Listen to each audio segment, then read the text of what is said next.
नमस्कार साथियों, success with notes पर एक बार पुनः आपका स्वागत है।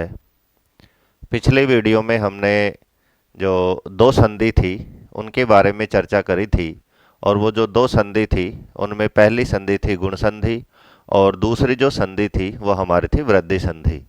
दोनों के बारे में हमने विस्तार से कितने क्या सूत्र हैं, संज्ञा विधायक सूत्र कौन सा है, संधि विधायक सूत्र कौन सा है और इनके बीच में जो जो सूत्र काम कर रहे थे जैसे उरण रपर है तो आदि जो सूत्र थे सबके बारे में जहाँ से भी आपका प्रश्न बन सकता है, जहाँ से भी आपसे क्वेश्चन पूछा जा सकता है, सारे बिंदुओं पर हमने पॉइंट टू पॉइंट वहाँ पर चर्चा आपके साथ रखी थी। इसी क्रम में कल लास्ट में मैंने आपको बताया था कि वृद्धि संधि के 7 सूत्र और वार्तिक और हैं। दोनों की संख्या 7 है, ये ना समझे कि सूत्र 7 है और वार्तिक अलग है। दोनों की संख्या मिलाकर 7 है और उनको हम सप्त विषयी वृद्धि कहते हैं क्योंकि 7 संख्या होने के कारण 7 को ही संस्कृत में सप्त कहते हैं। और उन वार्तिक और सूत्रों की सबसे जो खूबसूरत चीज़ है वो ये है कि उन्हीं सूत्रों में सब चीज़ दी गई है कि कौन सा शब्द पूर्व में होना चाहिए और कौन सा शब्द पर में होना चाहिए। तो सबसे जो आसान चीज़ होगी उस पॉइंट को याद रखने के लिए, उन सप्त विषयी वृद्धि को याद रखने के लिए वो इन सातों आप सूत्र और वार्तिकों को आपको याद रखना होगा। और मैंने कोई सा भी आपको सूत्र बताया है, चाहे वो संज्ञा प्रकरण के अंतर्गत आया हो, चाहे वो संधियों में आया हो, मैंने सूत्र का पदच्छेद किया है और उसका अर्थ किया है। तो पदच्छेद करने का कारण क्या होता है?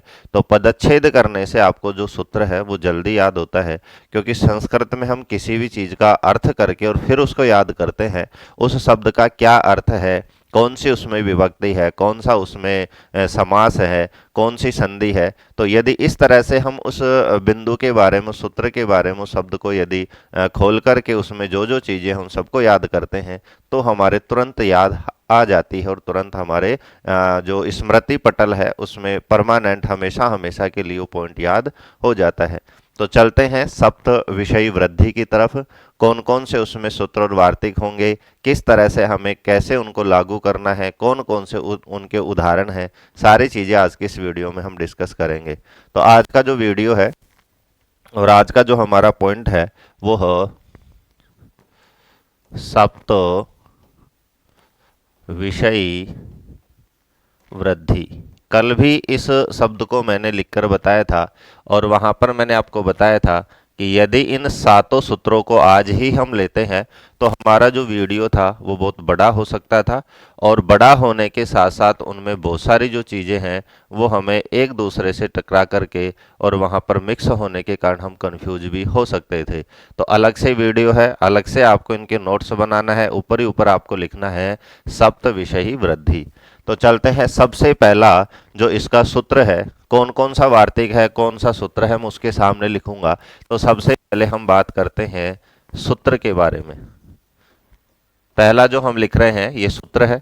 सूत्र और वार्तिक में क्या अंतर है? तो हमने आपको जो त्रिमुनि का जो परिचय बताया था वहां पर स्पष्ट कर दिया था कि पाणिनि के द्वारा जो व्याकरण लिखी गई है उसमें जो अष्टाध्यायी है, अष्टाध्यायी के अंतर्गत जो नियम है उनको हम सूत्र कहते हैं और उनकी कमियों को पूरा करने के लिए जो चीज़ें अधूरी रह गई थी या यूं कह सकते हैं उनको और सरल करने के लिए जो महर्षि कात्यायन के द्वारा जो नियम लिखे गए हैं उनको हम वार्तिक कहते हैं। तो यहाँ पर आप देख सकते हैं कि जो सप्त विषयी वृद्धि है, जो 7 की हम बात कर रहे थे, 5 इसमें वार्तिक होंगे जो महर्षि कात्यायन के द्वारा दिए गए नियम हैं और 2 ही यहाँ पर सूत्र होंगे।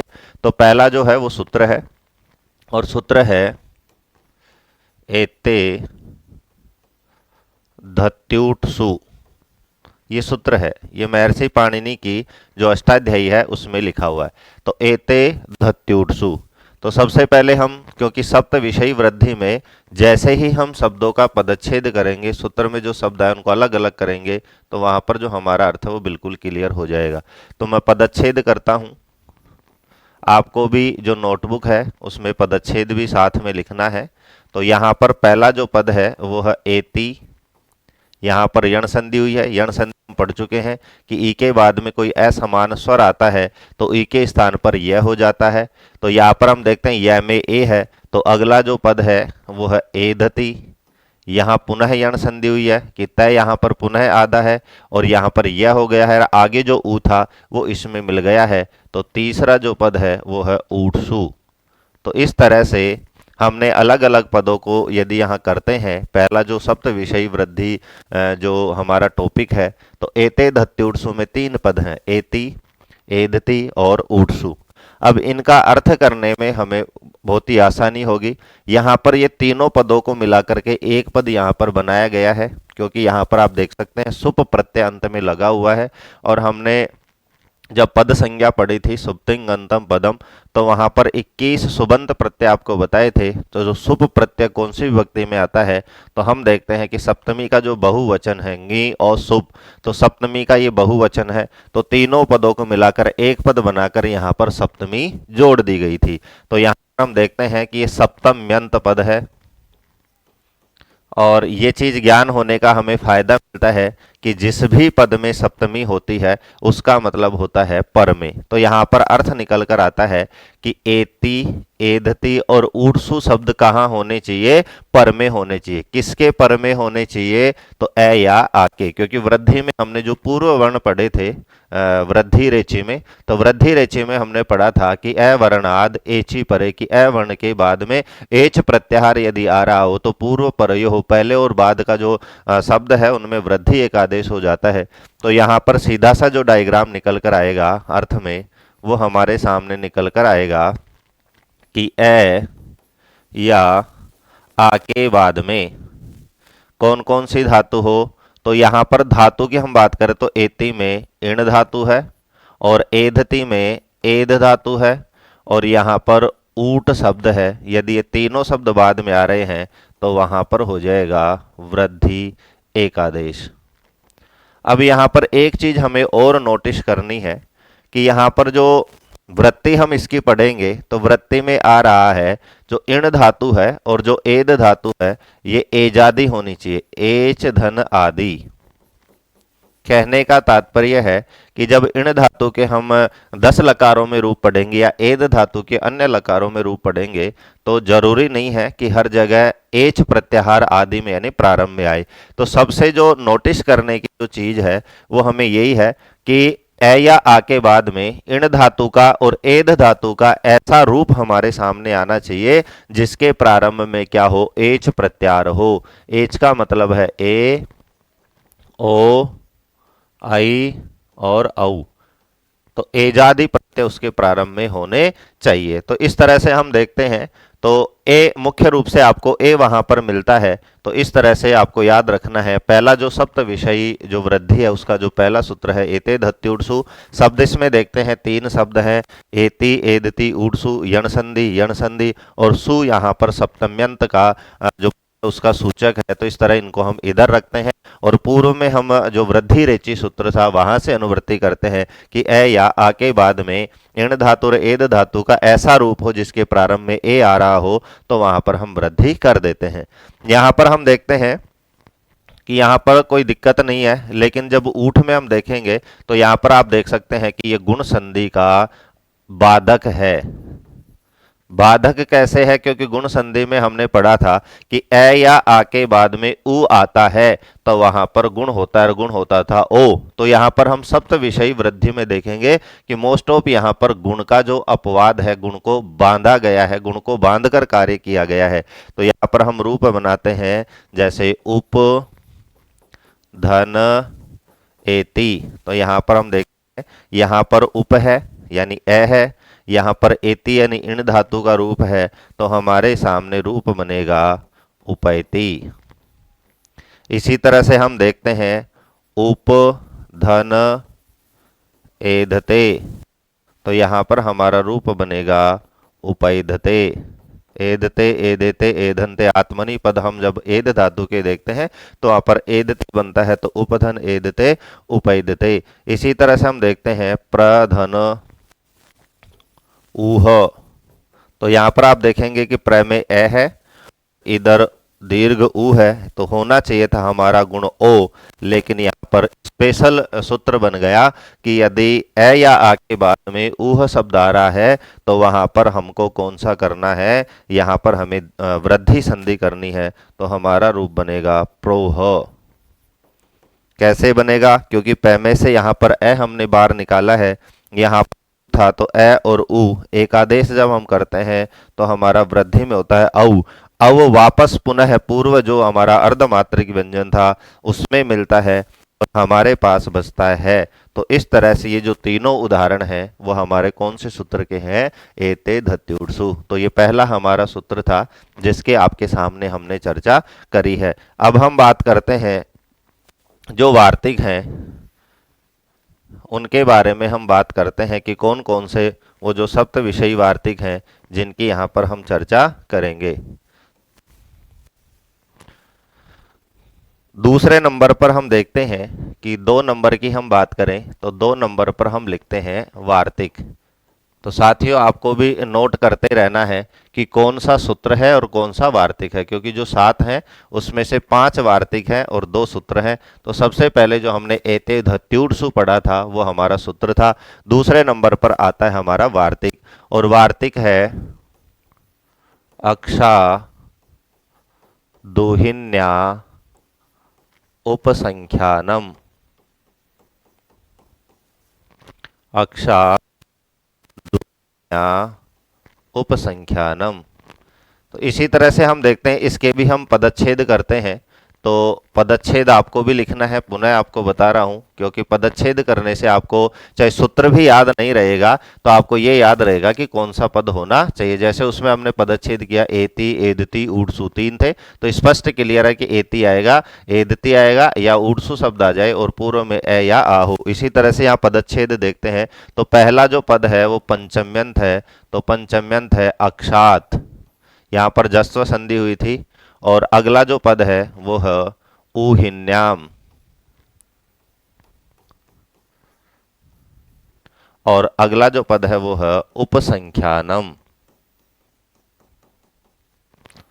तो यहां पर आप देखते हैं तो 3 पद हैं अक्षाद, ऊहिन्याम, उपसंख्यानम।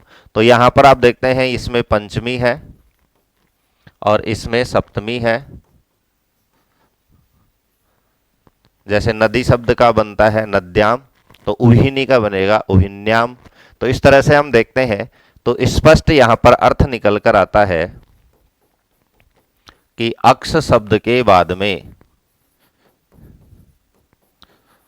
कि अक्ष शब्द के बाद में ऊहिनी शब्द रहने पर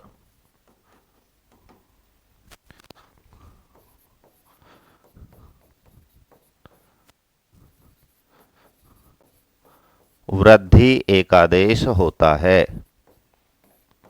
क्लियर? सूत्र में मैंने पहले ही बताया था, चाहे वार्तिक हो सूत्र हो, उसी में सब कुछ लिखा हुआ है। अक्षाद लिखा हुआ था, ऊहिन्याम लिखा हुआ था, उपसंख्यानम लिखा हुआ है। अक्षाद का मतलब पूर्व में हमारा अक्ष शब्द होना चाहिए, ऊहिन्याम का मतलब पर में ऊहिनी शब्द होना चाहिए। तो यहाँ पर हमारी वृद्धि संधि हो जाएगी। इसकी हम बात करें तो ये जो है ये भी गुण का ही अपवाद है। क्यों है? क्योंकि हम देखते हैं इसका जो उदाहरण है,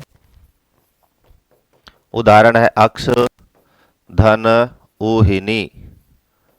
तो यहां पर हम देखते हैं अक्ष में ए है, ऊहिनी में ऊ है। तो यहां पर गुण प्राप्त था और गुण हमारे प्राप्त था ओ, लेकिन उसको बांध करके वार्तिक है कि अक्ष शब्द के बाद में ऊहिनी शब्द आ जाए तो वहां पर हमें गुण नहीं करके वहां पर हमें वृद्धि करना है, तो हमारी वृद्धि होगी औ। वापस जो औ है वो हमारा अर्धमात्रिक जो क्षय है, कैसा संयोग क्षय भवती, उसमें वापस मिल जाएगा। ये शब्द हमारे यथावत रह जाएंगे। तो यहाँ पर बनेगा अक्षोहिणी। यहाँ पर णत्व भी होता है तो अक्षोहिणी यहाँ पर रूप बनता है।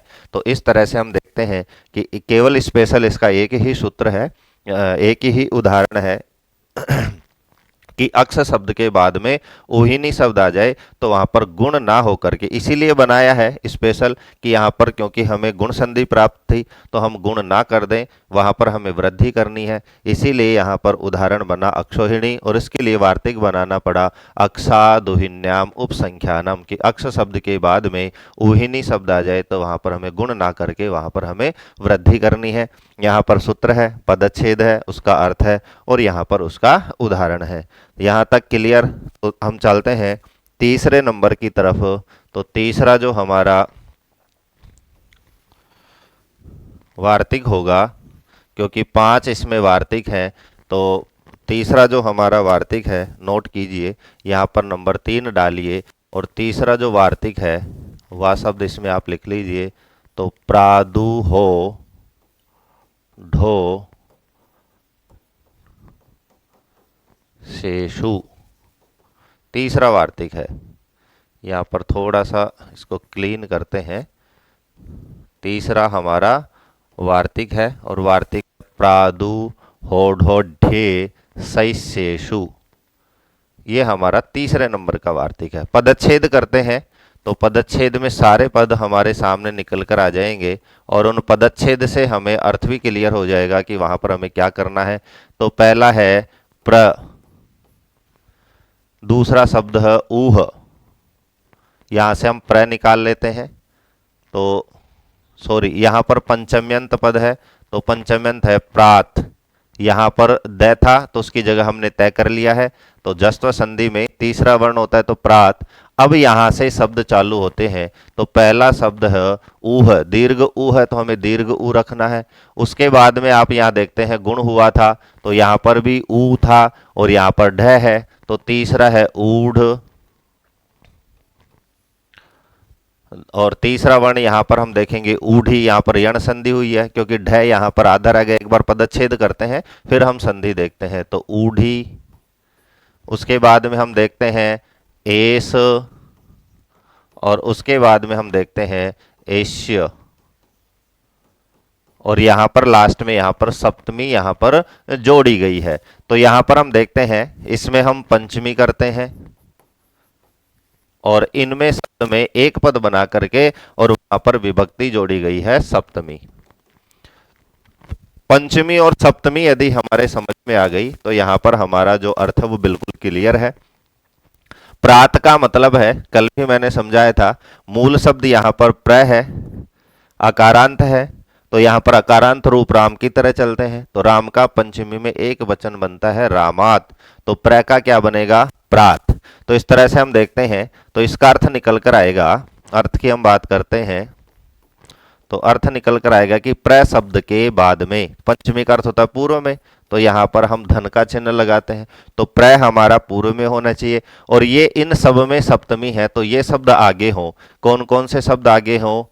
ऊह शब्द आगे हो, ऊढ़ शब्द आगे हो, ऊढ़ी शब्द आगे हो, एस शब्द आगे हो, और एस्य शब्द आगे हो। यहां पर हम सूत्र में देखते हैं तो जैसे ए था और यहां पर ऊ था, तो मिलकर यहां पर हो गया था ओ, तो इसलिए यहां पर है में आपको ओ की मात्रा दिख रही थी। पुनः हम बात करते हैं, यहाँ पर ढ था, यहाँ पर ऊ था, तो पुनः यहाँ पर गुण हुआ था ओ, तो ढ पर भी आपको ओ की मात्रा यहाँ पर दिख रही थी। उसके बाद में यहाँ पर ई है, और ई के बाद में असमान स्वर है, तो ई के स्थान पर यह हो गया था, तो ढ हमारा आधा रह गया, यह में हमारा ए मिल गया था, तो यहाँ ए की मात्रा लगी हुई थी।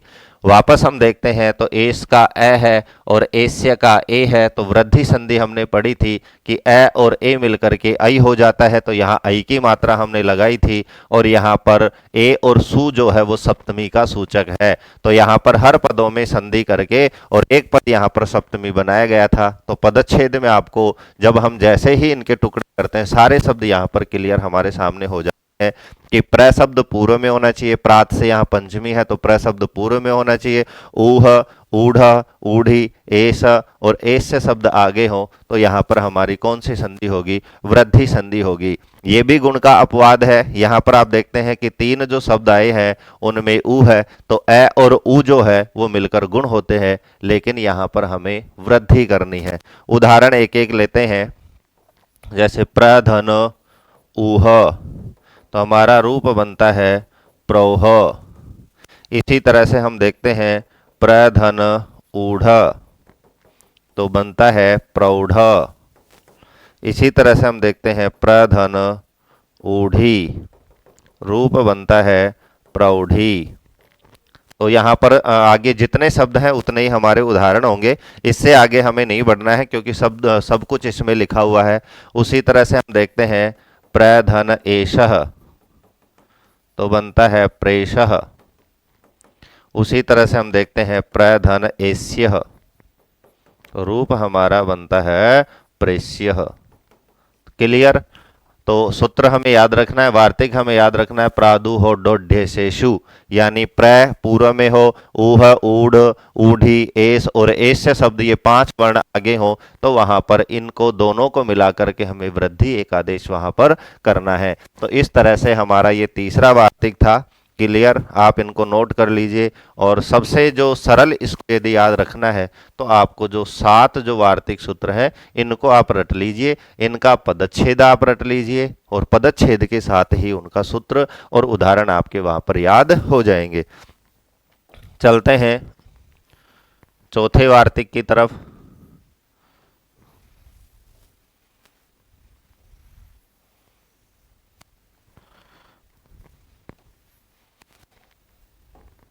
तो जो चौथा हमारा वार्तिक है उसकी हम बात करते हैं। नंबर डालिए 4 और वार्तिक लिखिए, शब्द आप अलग से लिखिए वार्तिक, और वार्तिक है हमारा ऋतेच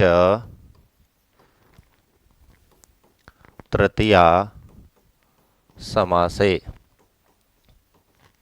ऋतेच तृतीया, ये भी हमारा वार्तिक है, याद करेंगे ऋतेच तृतीया समासे, ऋतेच तृतीया समासे। यहाँ पर भी हम देखते हैं अलग अलग इसमें पद हैं, यहाँ पर कोई भी पद मिला हुआ नहीं है। तो यहाँ पर हम देखते हैं ऋते, तो यहाँ पर सप्तमी है तो इसको हम बाद में लेंगे, तो सीधा सा शब्द यहाँ पर निकल कर आएगा कि यहाँ पर ए अर्थ करते हैं डायरेक्ट, क्योंकि पद यहाँ पर बिल्कुल अलग है। तो ए या आ के बाद। अब यहाँ पर एक चीज हमें ध्यान रखनी है, यहाँ पर लिखा हुआ है स्पष्ट तृतीया समासे कि, और यहाँ भी सप्तमी है तृतीया समासे में, तो जो ऋत शब्द है उसमें यहाँ पर तृतीया समास होना बहुत आवश्यक है। यदि तृतीया समास यहाँ पर नहीं होगा तो यहाँ पर हमें वृद्धि नहीं करनी है, इस चीज की यहाँ पर सावधानी रखनी है। तो यहाँ समास का क्या लफड़ा है वो मैं यहाँ पर क्लियर करूंगा। सबसे पहले इसका अर्थ देखते हैं कि ए या आ के बाद में कौन सा शब्द स्पष्ट लिखा हुआ है, ऋतः शब्द होने पर या ऋतः शब्द आने पर। सप्तमी है तो इसको पर में लेंगे, वही संधि हमारा वृद्धि एकादेश संधि होती है। कोष्ठक में आपको लिखना है तृतीया तत्पुरुष समास में, यानी यहां पर समास एक कंडीशन रखी गई है कि ये जो ऋत शब्द आएगा वो तृतीय समास का होना चाहिए। इसको लघु सिद्धांत कौमुदी में एक क्वेश्चन भी दिया है कि तृतीया नहीं होगा तो हमें क्या करना है, तो हम देखेंगे उसको भी, यहाँ पर हम चर्चा करेंगे आपके साथ। तो यहाँ पर हम देखते हैं, तो यहाँ पर हमारा इधर होना चाहिए ए या आ होना चाहिए और इधर ऋतः होना चाहिए। और कौन से समास में होना चाहिए, तो तृतीय समास में। तो यहाँ पर एक शब्द आता है सुखेन ऋतः, सुखेन ऋतः, ये इसका उदाहरण है, एक ही इसका उदाहरण है। तो सुखेन ऋतः। दूसरा हम देखेंगे दुखेन ऋतः। तो इस तरह से मतलब यहाँ पर जो पहला जो पद है वो तृतीयांत होना चाहिए और तृतीया वहां पर समास होना चाहिए। तो सुखेन ऋतः यहाँ पर हम देख सकते हैं तृतीया समास है। तो पूर्व जो शब्द है वो सुख शब्द है और अगला शब्द है वो हमारा ऋतः शब्द है। तो यहाँ पर हम देखते हैं कि सुख के लास्ट में किसकी मात्रा है, तो यहाँ पर ए है और आगे इसके क्या आ रहा है, री आ रहा है। तो हम दोनों को जब मिलाएंगे तो यहाँ पर हमें गुण प्राप्त था। और गुण प्राप्त था क्यों, क्योंकि हमने गुण में पढ़ा था कि ए या आ के बाद में अची, तो अच में कौन कौन से वहां पर ले रहे थे, ई को ले रहे थे, ऊ को ले रहे थे, री को ले रहे थे, री, इन चार वर्णों को हमने गुण में लिया था। तो यहां भी री है, तो इस गुण को बांध करके रितेच तृतीया समास से कहता है कि समास के प्रसंग में यदि रित शब्द आ रहा है और उसके पूर्व में ए या आ रहा है तो वहां पर गुण नहीं होने दूंगा, वहां पर हमें वृद्धि करनी है। तो यहां पर हम वृद्धि करते हैं। तो कल मैंने इसको आपको ड्रॉप रख लिया था कि जिस तरह से गुण में हम जब वृद्धि करते हैं, कौन कौन से वर्ण के स्थान पर, ध्यान से इसको सुनना है कि ए या आ के बाद में री या री जब वहां पर आ रहे थे तो हमें उरण रप्रह सूत्र से री के प्रसंग में रैको पर में रखना था और री के स्थान पर लैको पर में रखना था। तो री और ए जब मिलते हैं तो अर वहां पर कर रहे थे, और ए आ और उसके बाद में री यदि मिल रहा था तो अल कर रहे थे। उसी तरह से यहाँ पर हमारे सामने वृद्धि के वर्ण तीन है, ए ओ सॉरी आई, औ और आ। तो यहां पर जब आ होगा तो उरण रप्रह सूत्र यहां भी हमारा काम करेगा और यहां पर हमें वृद्धि करनी पड़ेगी आर। तो पहले हम वृद्धि का जो शब्द है वो आ है और उरण रप्रह यहां पर काम करेगा, तो हमारे पास में जो वृद्धि निकल कर आएगी वो निकल कर आएगी आर। तो जिस तरह से उरण रप्रह सूत्र गुण में काम कर रहा था, उसी तरह से री या ली पर में रहने पर वृद्धि में भी काम करेगा और वहां पर वृद्धि आर या आल हमारे पास निकल कर आती है। जब हम इनका वर्ण सम्मेलन करते हैं तो ख जो है अर्धमात्रिक इसमें आ मिलेगा, तो यहां बन गया सूखा। उसके बाद में हम देखते हैं ये एकादेश में चला गया, हमारे पास बचाता है, तो ये जो आधा जो रह है ये ऊपर चला जाता है, तो हमारे पास रूप बनता है सुखार्तः। तो इस तरह से आप देख सकते हैं।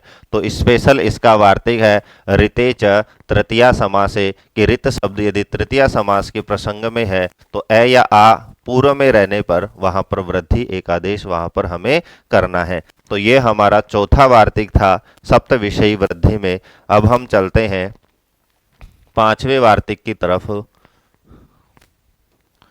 सब कुछ उसी में लिखा हुआ है, चाहे सूत्र हो चाहे वार्तिक हो, आगे हमें कुछ भी उसमें याद करने की जरूरत नहीं है। यदि वार्तिक और सूत्र हमें याद है तो सारी चीज हमें वहीं पर से समझ में आ जाती है। तो पांचवा है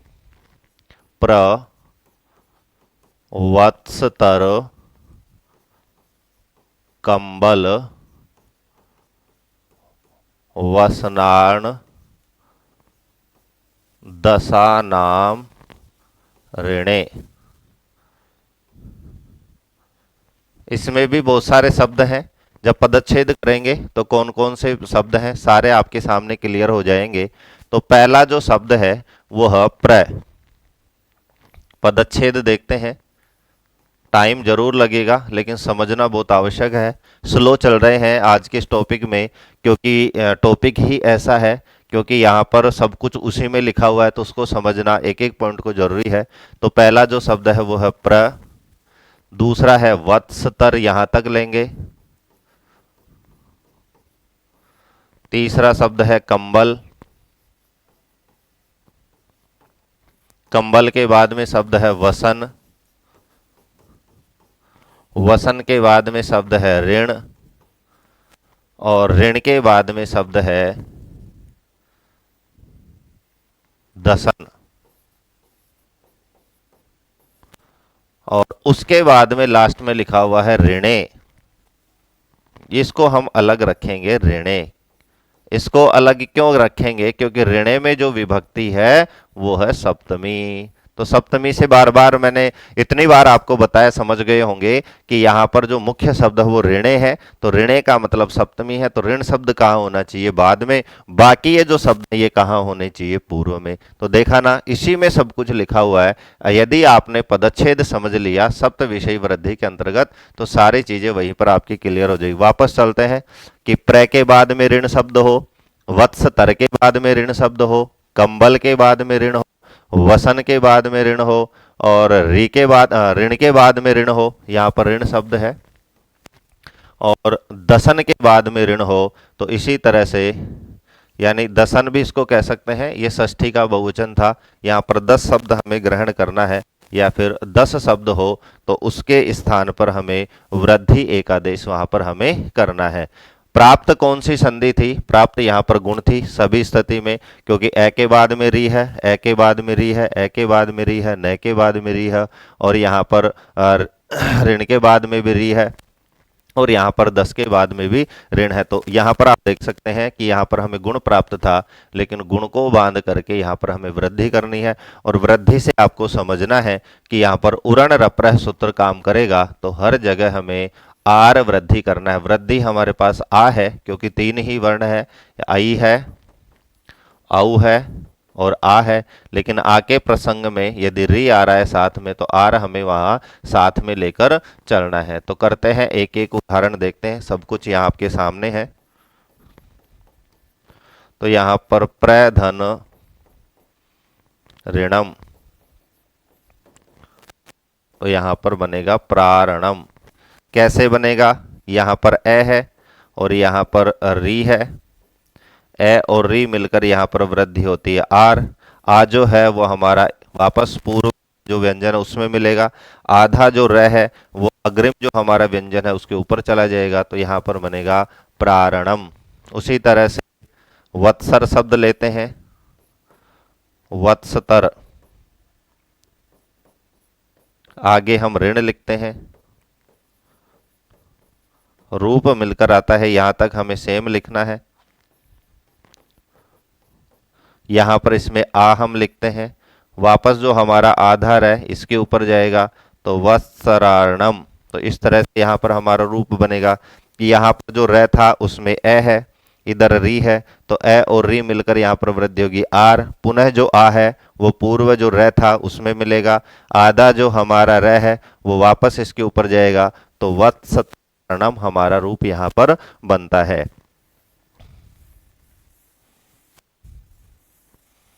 अगला हमारा उदाहरण हम लेते हैं, कंबल है, तो पूर्व में रखना है, तो कंबल धन ऋणम, वापस वही सिस्टम हमें करना है, यहाँ तक हमें लिखना है, लिख दिए।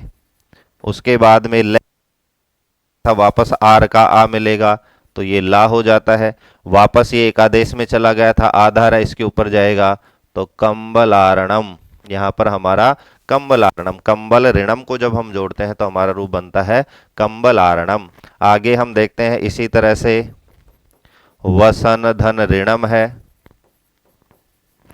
वापस यहाँ पर आ हम आएंगे, तो ये बनेगा वसना, वापस जो आधार है ऊपर जाएगा, तो वसनारणम। अगला शब्द है ऋण, तो यहाँ पर ऋण है, बाद में भी ऋण हो, तो ये सूत्र हमारा काम करेगा, प्रवत्सतर कंबल वसनार्ण दशानाम ऋणे। तो यहाँ पर आप देख सकते हैं ए है, री है, गुण प्राप्त था, लेकिन गुण को बांधकर ये वार्तिक काम करेगा। तो यहाँ पर पूर्व में आ की मात्रा हम लगाएंगे, तो ये बनेगा ऋणा, और वापस इसके ऊपर आधार है, तो हमारा रूप बनेगा ऋणारणम। अंतिम शब्द है 10, तो 10 धन ऋणम, तो यहाँ पर बनेगा दशारणम। तो इस तरह से ये सारे जो उदाहरण हैं वो हमारा जो पांचवा जो वार्तिक था सप्त विषयी वृद्धि का, वो था प्रवत्सतर कंबल वसनार्ण दशानाम ऋणे। तो ये शब्द पूरे में होने चाहिए, और ऋणे में सप्तमी है तो ऋण बाद में होना चाहिए। इन सारे शब्दों के बाद में ऋण होना चाहिए, कंडीशन है, और कंडीशन स्पष्ट यहाँ पर वार्तिक में लिखी हुई है, तो हमें गुण ना करके यहाँ पर हमें वृद्धि करना है। तो यहाँ तक बात क्लियर। तो सब चीज यहाँ पर आप देख सकते हैं, एक एक शब्द यहाँ पर लिखा हुआ है। छठे वार्तिक की हम बात करेंगे।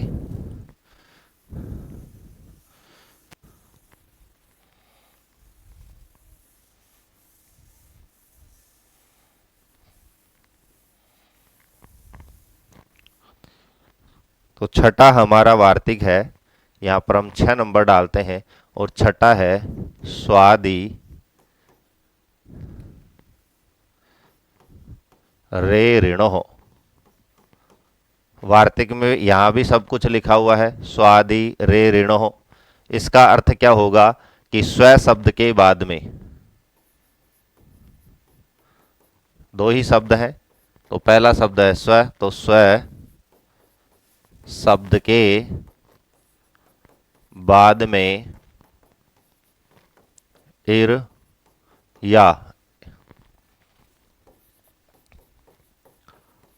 इरिन शब्द हो तो वृद्धि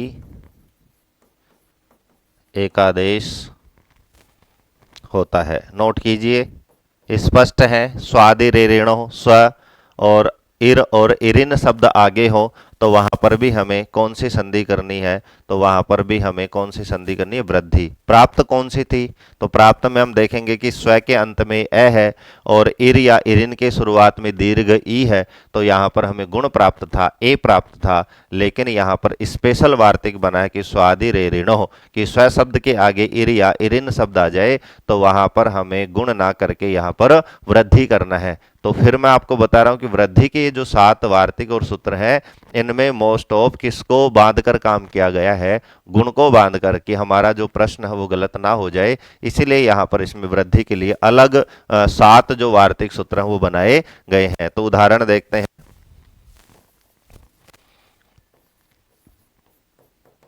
स्व है और इरह है, तो हमारा ये सूत्र काम करेगा कि स्व शब्द के बाद में इर शब्द है, तो यहाँ पर ए और ई में गुण ना करके हमें वृद्धि करनी है। तो वृद्धि जब होगी तो यहाँ पर हमारे सामने वृद्धि है आई, तो यहाँ पर आई जो है वो पूर्व जो हमारा अर्धमात्रिक व्यंजन था वह उसमें चला जाएगा, तो हमारा रूप बनेगा स्वई, और रह हमारा पूर्व में है तो स्वई रह। इसी तरह से दूसरा जो उदाहरण है, स्व धन इरिन या इरिनह, तो यहाँ पर हमारा वापस यहाँ पर आई हम वृद्धि करेंगे तो स्वई ऋणः।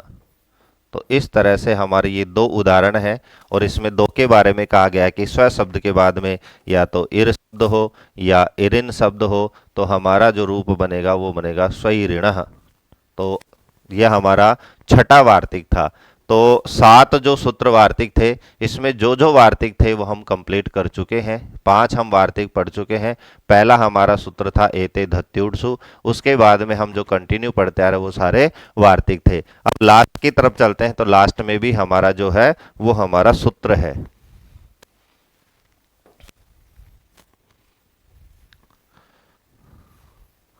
और इस टॉपिक का नाम था सप्त विषयी वृद्धि। तो यहाँ पर जो लास्ट जो हमारा सूत्र है 7 नंबर सूत्र है, वार्तिक नहीं है। उपसर्गा द्रति धातु, तो उपसर्गा द्रति धातु, तो इस तरह से हमारा अंतिम यहाँ पर सूत्र है उपसर्गा द्रति धातु। तो इस तरह से हम देखते हैं कि पहला भी हम सूत्र पढ़े थे, अंतिम भी हम सूत्र पढ़ रहे हैं, बीच में हमने जो 5 पढ़े थे वो वार्तिक थे। पदच्छेद करते हैं, क्रम वही रहेगा समझने का। तो पदच्छेद की तरफ चलते हैं। तो यहाँ पर पहला शब्द है कि उपसर्गात, दूसरा शब्द है रीति, और अगला शब्द है धातु। तो यहाँ पर हम देखते हैं दोनों सप्तम्यंत पद हैं और ये पंचम्यंत पद है। समझ गए होंगे सप्तमी और पंचमी से मैं क्या कहना चाह रहा हूं कि उपसर्गात, तो यहां पर उपसर्ग इसका अर्थ जब हम निकालेंगे लिख देता हूं कि उपसर्ग संबंधी ए या आ पूर्व में हो और ह्रस्व ऋकारांत धातु यानी धातु पर में हो तो गुण को बांधकर या गुण के स्थान पर, क्योंकि यहां भी गुण प्राप्त था तो गुण के स्थान पर वृद्धि एकादेश होता है। कहना क्या चाह रहा है वापस समझेंगे। उपसर्गात पंचमी था, तो उपसर्ग संबंधी ए या आपूर्व में हो, रीति धातु ह्रस्व ऋकारांत धातु पर में हो। यहां पर मैंने ह्रस्व ऋकारांत क्यों लिखा है, तो यहां पर हमारा जो शब्द था वो शब्द था रित। तो तैसे आपको कुछ याद आया हो तो कल हमने पढ़ा था तपरस तत्कालस्य कि किसी भी वर्ण के पर में यदि तय हो तो हमें उसी वर्ण का वहां पर ग्रहण करना है। तो यहाँ पर रैस्वरी के बाद में ता था तो तय है, तो इसीलिए हमें रैस्वरी यहाँ पर ग्रहण करना है। तो तपरस तत्काल सूत्र यहाँ पर काम कर रहा है, धातुओं में सप्तमी है। तो ये री भी कैसा होना चाहिए, धातु यानी धातु संबंधी होना चाहिए। तो सारी बात यहां पर लिखी है कि पूर्व में जो ए या आ होगा वो किससे संबंधित होना चाहिए, उपसर्ग संबंधी होना चाहिए, शब्द या अन्य कोई ए नहीं होना चाहिए। और रीति यानी रैस्व री होना चाहिए, तब प्रस्तुत काल सूत्र काम करेगा। और ये रैस्व री भी किसका होना चाहिए, धातु यानी धातु का होना चाहिए। तो सारी कंडीशन जहां पर लागू होगी वहीं पर यह सूत्र काम करेगा और वहीं पर हमारी ये जो अंतिम जो सप्त विषय वृद्धि का सूत्र था वो काम करेगा। उदाहरण हम देखते हैं, इसको आप नोट कर लीजिए। तो उदाहरण हम देखते हैं।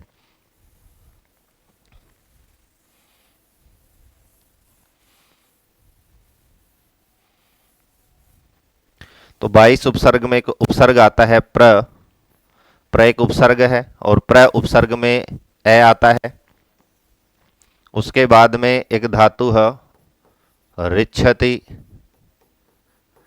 तो यहां पर हम कंडीशन मिलाते हैं कि उपसर्ग संबंधी क्या होना चाहिए, ए या आ होना चाहिए, रैस्व रिकान से शुरू होने वाली धातु होनी चाहिए। तो दोनों कंडीशन, तीनों कंडीशन यहां पर लागू हो रही है। तो यहां पर ए और री के स्थान पर जब वृद्धि करेंगे तो उरण रप्रह सूत्र को शामिल करते हुए हमारे सामने आर वृद्धि यहां पर प्राप्त होती है। आर का जो आ है वापस इसमें मिल जाता है तो ये बनता है प्रा। री एकादेश में चला गया, आधार है इस पर लगाएंगे तो हमारा रूप बनेगा प्रार्छति।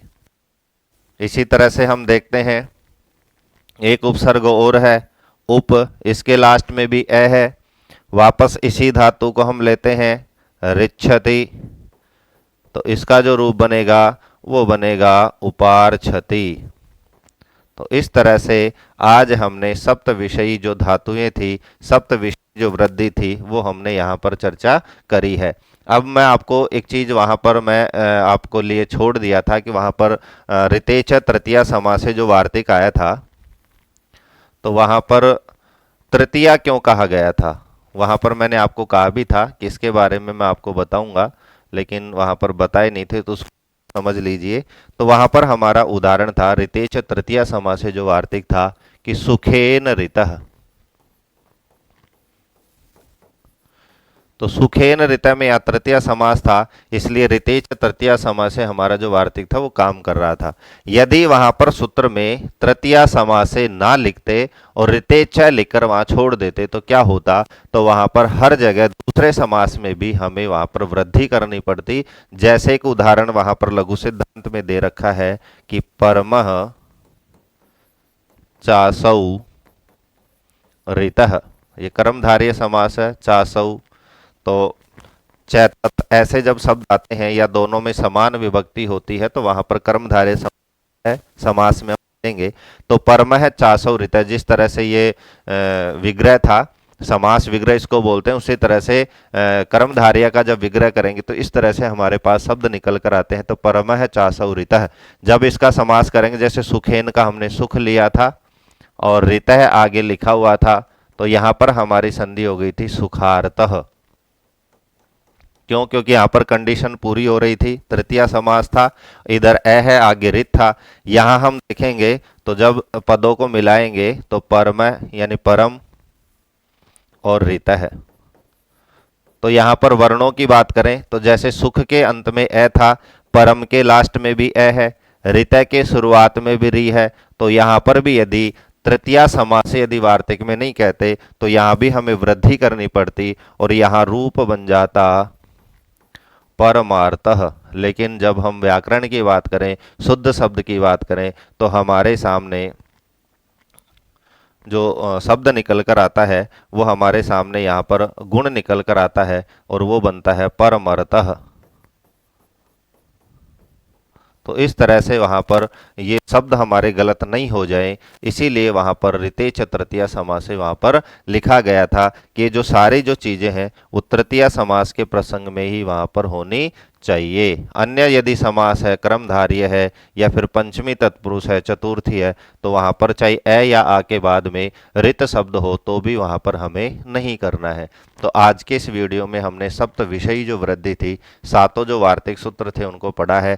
एते धत्युड़सु को हमने पढ़ा है, अक्सा दुहिन्याम उपसंख्यानम को हमने पढ़ा है, प्रादुहोडोदस्येषु को हमने पढ़ा है, प्रवत्सर कंबल वसन दसाना नाम ऋणे हमने पढ़ा है, ऋते च तृतीया समासे को हमने पढ़ा है, और उपसर्गा धृति धातु इसको हमने पढ़ा है। और ये सात यदि आप भी याद कर लेते हैं, इनका पदच्छेद आप याद कर लेते हैं, तो इनके जो उदाहरण है वो फिक्स उदाहरण है, उसी में पर और पूर्व के शब्द भी लिखे हुए हैं, वो आपको आसानी से याद हो जाएंगे और परीक्षा में आप गुण की जगह वहां पर वृद्धि कर पाएंगे। तो आज के इस वीडियो में हमने सप्त विषयी वृद्धि को विस्तार से आपके सामने रखा है। आज का वीडियो आपको कैसा लगा कमेंट में कमेंट करके अवश्य बताएं। मिलते हैं अगली संधि के साथ अगले वीडियो में, तब तक के लिए धन्यवाद।